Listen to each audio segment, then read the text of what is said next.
Hello, welcome to Real Gardens. It seems to me that just over the last couple of weeks, the garden has turned a corner. Everything is growing really fast, and with all the rain we've had, it's lush, it's warm, and we've got these fantastic colours in the borders. Best of all, we've got these extraordinary long evenings to work in. It's the gardener's peak of the year. This week, Anne-Marie meets Pat the Cab, a London gardener with a weakness for giant ferns. I'm making a new raised bed in Guernsey for Liz Collinette. And Carol is helping Adrian and Debbie bring that wow factor to their patio.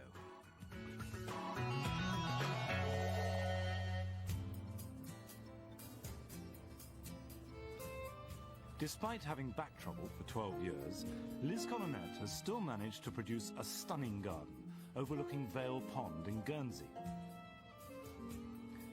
This year, she's been improving her back garden with a new Mediterranean sun terrace that she's created from the shell of an old outbuilding.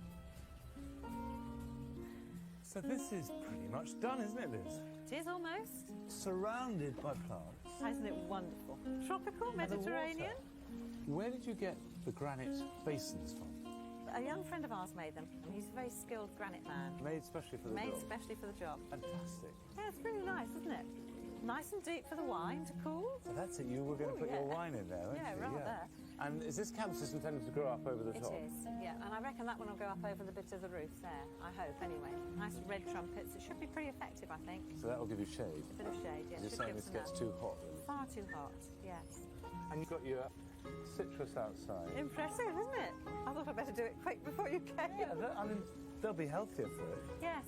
Well, that one's got a nice sort of bloom. That lime looks good, doesn't it? Yeah. Well, the lemons, I think it feels it's in with a chance. Don't worry about that. That'll come back, I bet you. And that pelargonium round there is about as red could be.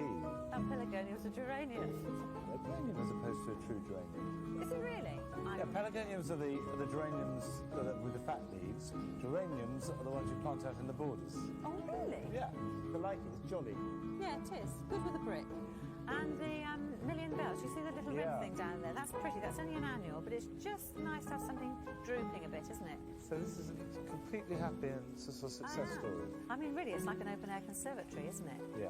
But more interesting for me, anyway. Today, Liz wants to finish improving the view from the terrace. We made a start 3 weeks ago when Liz's son Phil and I cut down the lower branches of her Monterey pine. Her husband Rodney helped us remove the brambly mound of rocks and earth, a clearing job that they've continued since I've been away. Oh, there's been a lot going on. Phil and Rodney have been really busy over the weekend clearing all the lump of rubbish. So you've dug all this out, and where are you making the wall? Well, basically get a curve around here. Oh, that's it on the ground, Here, yeah. That's the plan. So you're going to have this swirly bed. I am. What are you going to put in it? It's going to be Chelsea-inspired yellows and blues, it's going to be. Oh, really fancy. Yeah, really fancy. Nice having a son that will come to your beck and call. Especially one with muscles, isn't it? I don't know if I can match you for muscles, and I know I can't match you for skill. I'm not very good at this, are you? Oh, I don't know, nor am I. I'm a complete amateur.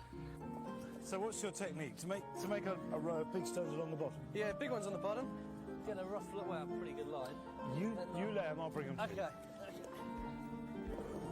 This is real Guernsey granite, high-quality rock that was once exported to London to make the steps of St Paul's Cathedral.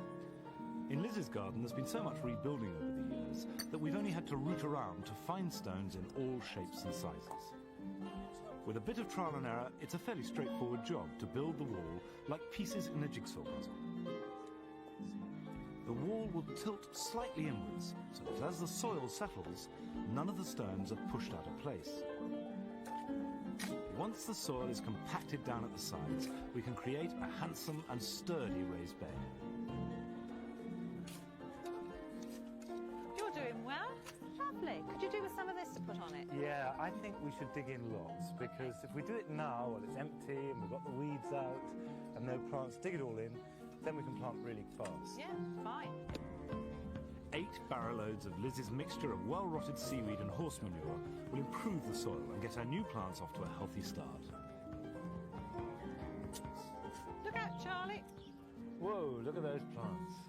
Fantastic. These are your blue and yellow plants? Yes, don't they look good? They're great. They look very healthy. Look at that Aeromuris. Yes, wonderful. That is very à la Chelsea, that is, isn't it? The whole place is going very upmarket since Oh, you've been to terribly. Chelsea. Oh, so bush. Do you want to place these out? Yeah, let's place them and have a look. Okay, do you have a plan? No, but we'll know as we go. I'm going to go and do some work on my garden then. All right, Okay? Okay, see you later. Cheers. Bye. The 50-odd plants in this bed consist entirely of herbaceous perennials. They'll range in height from 4 foot at the back down to a couple of inches at the front and are designed to provide a colourful outlook from Liz's new terrace. Okay, you happy? Do you want to start planting? No, I don't. I want to think about it a bit. Not only that, I'm tired. Well, listen, there's no deadline. We'll be back tomorrow morning. Okay? And if you're ready, we'll plant it then. Yeah, perfect. Okay. But when I arrive back next morning, I'm in for a bit of a surprise. You planted it all. No. God, what time did you get up? Well, about 6 o'clock. I got started and couldn't stop. Hey, so you've moved things around. I mean, those weren't there, were they? The lavender. No, I've moved those to another part of the garden. And that Aeromuris Good you brought blue. forward. Yeah, it'd be lovely. It'll love your soil too. Yeah. And then yellow Yellow. coming through. Aconitum. Yellow. A yellow aconitum. Yes. Ah. So the colours are going to just drift through it. Yellows and blues, just drifting into things. Can't wait to yeah. see it. Give it a month or Exciting, two. isn't It'd be it? good. It'd be It's fun. really fun. Yeah, wonderful. But I have to say, the fun I was looking forward to was actually putting them in the ground. I love doing that. Oh, sorry, Monty. That's all right. Oh, I've got another treat. What about thinning some apples? That's a really nice job. Quite rank with planting, but yeah, okay. What about apples? Yeah, do you want that off? Yes, please. Right. Yeah. How many different varieties of apple do you grow? About 4 in here, I should think. Not very successfully. Not ideal land for it. Too dry. Too dry. Yeah. Yes. But even when it's thin like this here, I mean, look at that. There are Yeah. groups of bunches of apples, and what I do is after the June drop, and they tend to form naturally, just go around and thin them out. Yeah. So we get a nice spacing, the air gets round them, the goodness goes and grows into good apples. And we get nice big ones. Okay, well, I don't mind doing that. I think it's quite a nice job, really. Well, I knew you'd enjoy it. Well, the thing is It's a that treat. it's a meditative job, isn't it? It is. It's a gentle job when you're really tired out. Now, you know, I'm not going to come back for a fortnight. A fortnight? Yeah, it is. I'm going to go somewhere else. Oh, crumbs, Monty. Just when I need some help. Well, it means there'll be lots of changes to see. You're right there. There will be. Plenty. And there's plenty for you to get on in between, isn't Oh, there? yes. I'll have a chance to really have a good go, won't I? All right, well... I shall miss you. Well, that's very sweet of you, and I shall miss you too, Liz. Oh, how nice.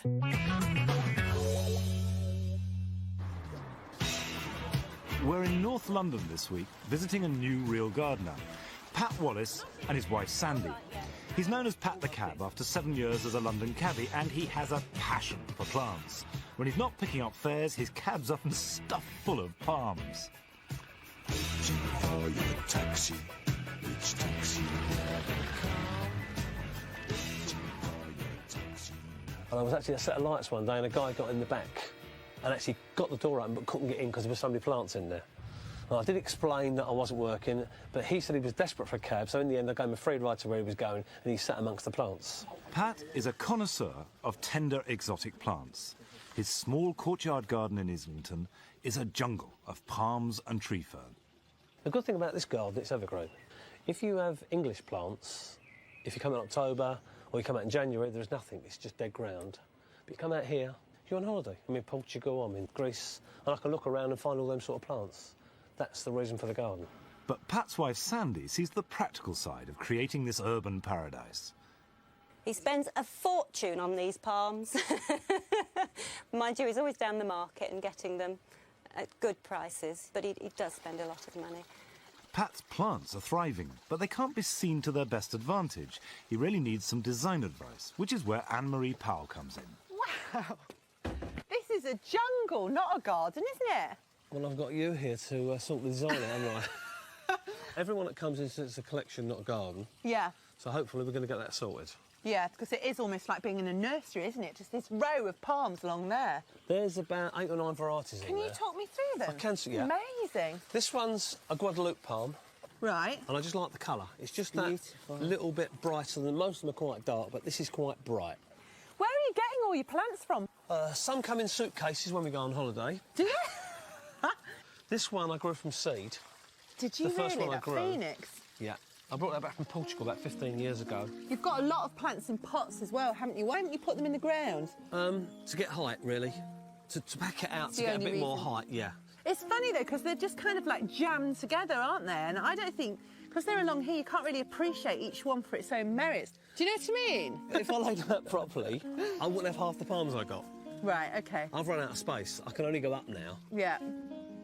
Oh, and Pat, I love this baby. Brahia armata, isn't it? It's Yes. just fantastic. That's why I bought it. And at night, when the moonlight's out, it's silver. It's gorgeous, isn't it?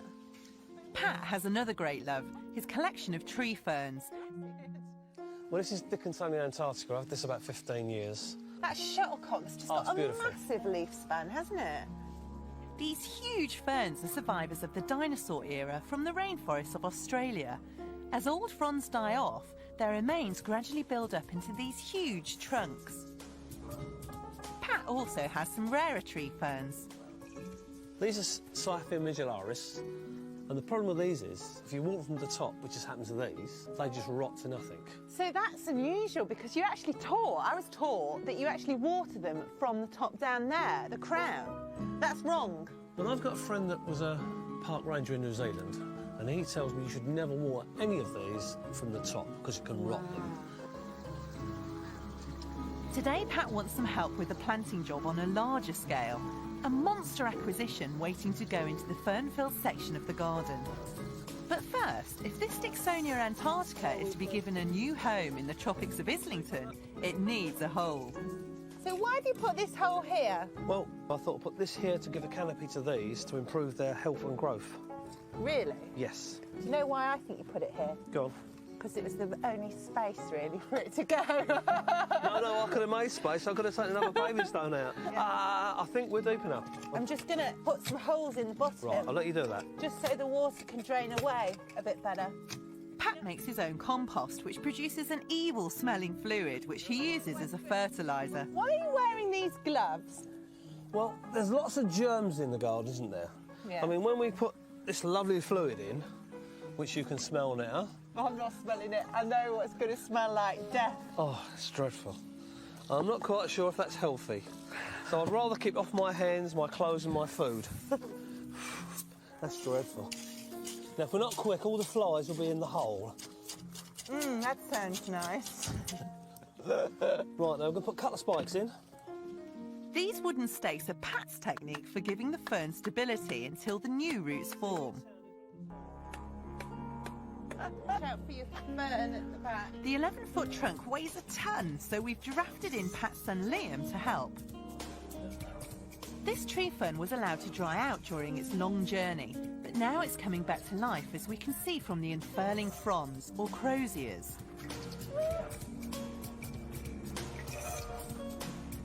I cannot see anything. Now, listen. Right. When we put it down, Okay. turn it round. Better get out of the way.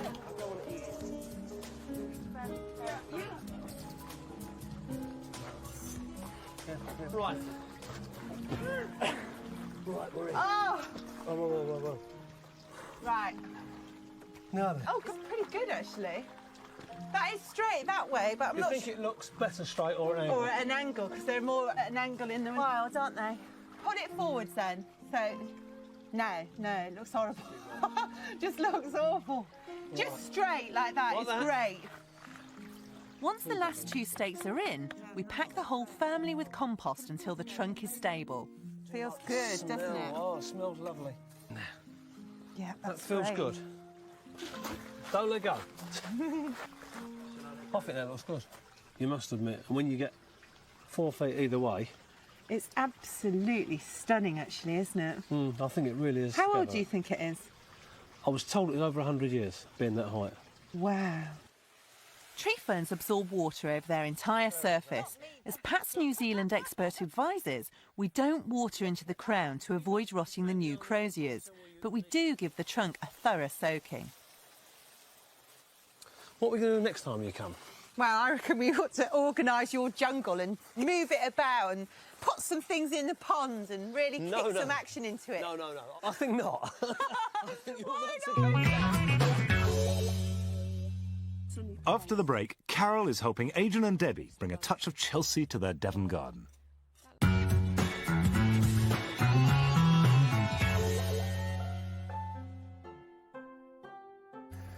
Welcome back. Now, I love roses, just can't have too much of them. And the way to keep them going, best of all, is to deadhead them. But you should do it with a pair of secateurs and consider it a pruning job, because when you cut them back, you're going to stimulate more growth. So take it back to the next leaf or leaf bud. Doesn't matter how far down the line you have to go to do that. And that will stimulate the growth hormone to produce more lateral growth. And that's what produces more flowers. If you leave it, you're going to get a leader growing, and they don't produce flowers. So if you want more roses, and I want as many as I can possibly get, deadhead with a pair of secateurs and consider it pruning. Now, Carol Klein has gone down to Devon, where Adrian and Debbie are fired with enthusiasm after their visit to Chelsea. Adrian and Debbie's steeply sloping garden overlooks Dartmoor, and they've been working non-stop this year to create a garden worthy of such a spectacular location. They've completely replanted their main bed and created an orchard area. Now, with summer in mind, they want to do something about the patio at the side of the house. They sought inspiration at Chelsea Flower Show, where they met Carol Klein, and the three of them went off to look for ideas for the wow factor that their patio definitely lacks. Had a fantastic time at Chelsea, didn't we? Absolutely fantastic, yeah. The flowers are just awesome. But the thing we took away from Chelsea was keep it simple. So what we're going to try and do is recreate that and just keep our patio nice and simple, uncluttered, as far as we can. Deb's always says to me, less is more. And I says, more is more. We just slight arguments about this, but I know what Des is getting at, less is more. Yeah, I can see that. Stand up here, hands behind your back.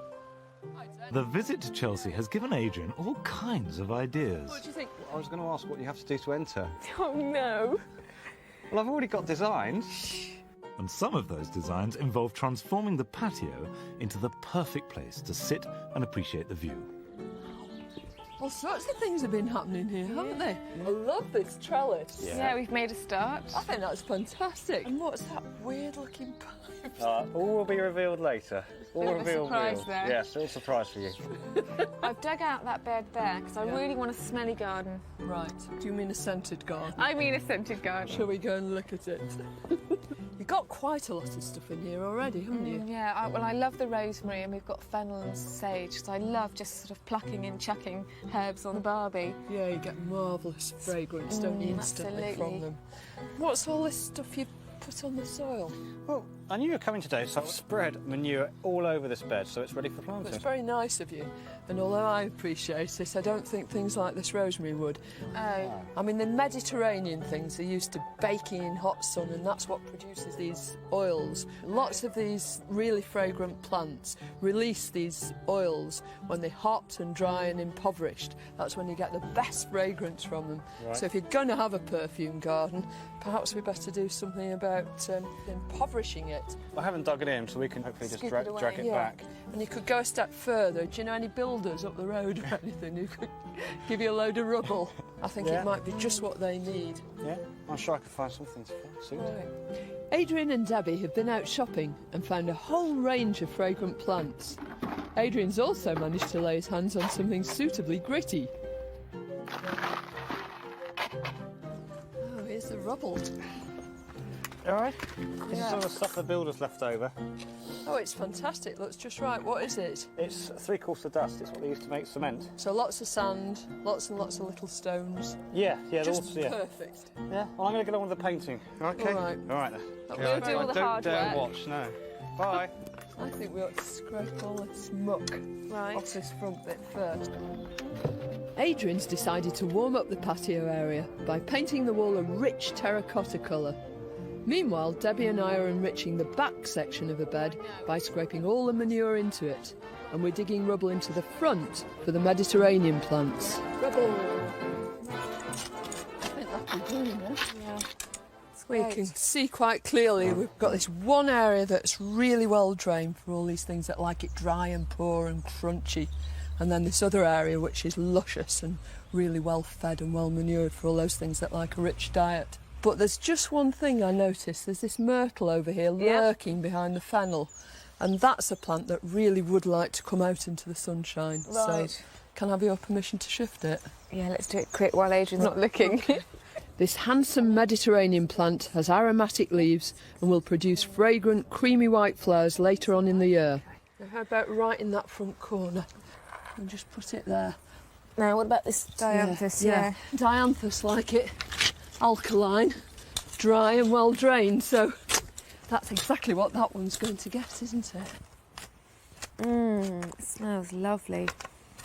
I think that every time you go past, you can just run your fingers through it and smell this gorgeous fragrance. Oh, lovely. That looks really pretty there. It's just at home, isn't it? Yeah, it is. It's lovely. Right, shall we do these 3 Cosmos Afrosanguineus, this chocolate plant? Can't smell it yet, not until its flowers open, but it's going to love this good drainage and this really brilliant sunny place. It's a bit tender, this plant. It's from Mexico, and it'll make a big plant during the summer, and then it'll have made tubers, and you can store them over winter and then start it off again next spring. Lovely. So you can constantly have a scent of chocolate. So every time I need a chocolate fix, I just come out here and get my face into one of these. Right, what's next? What about the rose going here? I think that would be ideal. The rose will be happy in the top half of the bed, where we dragged all of Adrian's manure. Exactly what it likes. Oh, yeah. Whereas lemon verbena prefers the poorer soil, where it will hold its fragrance throughout the summer. Yeah, I think it'll thrive in a bit of shade, this, in the corner. It's like lemon sherbet sweeties. Yeah, but even better. Oh, it's beautiful. Almost finished this wall. What do you think? Hey, looking good. Really, really lovely. Oh, it is. good. It makes a huge difference. Very classy. Well, I'll just finish it off and I'll prepare my little surprise I promised you. Ooh, that sounds interesting. It does. Come on, let's get on with it. I love surprises. Once they've settled in, these plants will provide year-round perfume on the patio. Adrian's mysterious contribution involves threading pieces of hardwood over the length of copper piping. Okay. What's that? This is my inspiration from Chelsea. It's a wood pile. Yes, a load of logs. I think it's very artistic, but I'm sure there's more efficient ways of storing your wood, aren't there? It has a little surprise, which I'm just about to demonstrate. Prepare to be excited, ladies. Ignition. Yay! Oh, look at that! What do you think? Phenomenal! Did you invent this all yourself? Absolutely. This is on the train on the way back. I think it's brilliant. To complete the picture, Debbie's got 2 big ceramic pots that she's planting up with white incavilla and variegated thyme.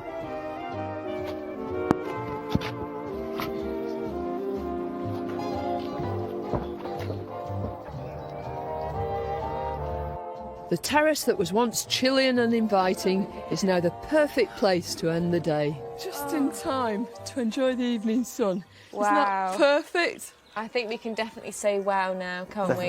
Yeah. It's beautiful. I always said less is more. Well, that's it for this week. Next week, I'm off to meet a new real gardener near Huddersfield who's got a tiny garden, but he's also got an allotment, which is just as well because he's got 4 hungry mouths to feed. And Carol is meeting a new real gardener in Devon who has gone there to live the good life. See you then. Bye-bye.